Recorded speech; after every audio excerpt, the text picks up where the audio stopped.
اسد طور بھائی کہہ رہے ہیں کہ جس بھی کرپشن والے کو آپ ہاتھ ڈالو گے نا اس کے پیچھے ایک جرنیل نکلے گا. اچھا اب یہ کرپشن والی کہانی اچانک شروع کیسے ہوئی ہے کہ جی 500 ارب تو پہلے تو 2000 ارب کی جو یعنی 20 کھرب کی جو کرپشن ہوئی ہے وہ جب 2 سال یا 3 سال یا پچھلے جب سے ہو رہی تھی, کیا یہ جرنیل سوئے ہوئے تھے؟ ان کو نہیں پتا تھا.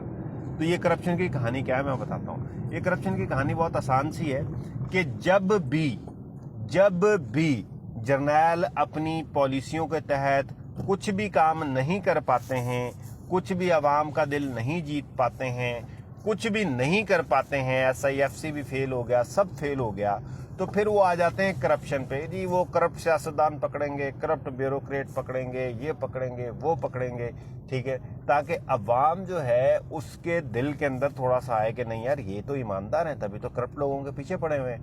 اور ان کو سب سے زیادہ ملتے وہی سیاستدان ہیں. اب ایک میں مثال دیتا ہوں کہ جو یہ اسد طور والی بھی بات ہے, اس کو ہی اگر ہم دماغ میں رکھیں, جو سندھ کے اندر زرداری صاحبان ہیں, وہ زرداری صاحبان جتنے بھی ہیں ان کو کون لے کر آیا؟ ان کو جرنیل لے کر آئے. کیا سندھ کی عوام نے ان کو ووٹ دیا؟ آپ کسی بھی سندھی سے پوچھ لیں, ہاں وہ سرکاری ملازم نہ ہو یا اس کا رشتہ دار نہ ہو, ٹھیک ہے, یا کوئی اور بینیفیشری نہ ہو, بھتا وتا لینا ٹھیکیدار کے آگے اور ساری چیزیں جن کا یہاں پر ایک سسٹم پورا چل رہا ہے, ٹھیک ہے, تو کیا بھائی وہ کیا کہتے ہیں وہ عوام سندھ اس کو لے کر آئی ہے, زرداریوں کو لے کر آئی ہے؟ نہیں, اس کو تو یہ جرنیل صاحبان لے کر آئے ہیں. تو ہر کرپشن میں انہوں نے ادھر بھی جو ہائیڈرنٹ رینجرز, ان کی زمینیں, سندھ رینجر نے زمین مانگی, فلانا کیا, فلاں کیا, وہ ہمیں مزار قائد کا ٹھیکہ ہمارے پاس ہے, منڈی لگے گی اس کا ٹھیکہ ہمارے پاس ہوگا. یہ ساری چیزیں کیا ہیں؟ یہ مطلب آدھی شارع فیصل کے اوپر وہ PF والوں نے وہ بنائے ہوئے ہیں اپنے, بلکہ سروس روڈ پورا کا پورا انہوں نے قبضہ کیا ہوا ہے. تو یہ کیا ہے؟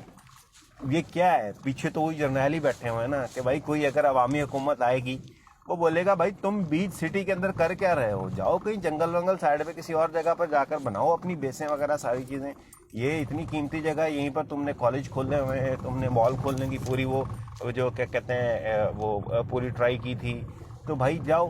لیکن پیچھے جرنیل صاحبان ہی ہیں, صحیح, اور وہی جو ہے ہر کرپشن کے پیچھے. اور ابھی جو اس کا ڈنڈورا پٹ رہا ہے کیونکہ سارے حربے فیل ہو گئے اور عوام ان کو گالیاں دینے سے باز نہیں آ رہی ہے, تو اب ان کے پاس رہ کچھ بھی نہیں گیا سوائے اس کے کہ یہ کرپشن والا ایک باری ہاتھ کریں.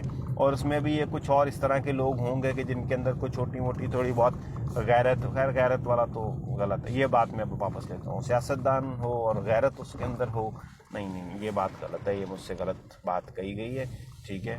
ہاں کچھ ہوں گے لیکن فی الحال جو اسمبلیوں میں بیٹھے ہوئے ہیں ان کا اس سے کوئی تعلق نہیں ہے. وہ I'm sorry مجھ سے غلطی ہو گئی. تو یہ ہے ان کی ساری کہانی, اور یہ تھوڑا سا کرپشن کا ڈنڈورا پیٹیں گے, چھوٹی موٹی ریکوری کروا بھی لیں گے, وہ ریکور ہو کے جائے گا پیسہ کہاں یہ نہیں پتا.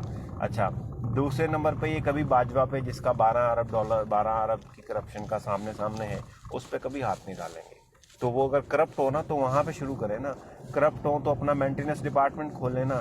اگر کرپشن کے خلاف ان لوگوں نے جانا ہے تو بھائی, اور جو سمپل ایک یونٹ کا آڈٹ بھی آڈیٹر کو پیسے کھلائے بنا نہیں ہوتا ہے یار, وہاں پہ جا کے دیکھ لینا کہ کیا ایشو کیا ہے, ویپن ہی پورے کر لیں, بہت ساری چیزیں میری جان. مطلب اگر واقعی یہ دل سے کرپشن کو ختم کرنا چاہ رہے ہیں تو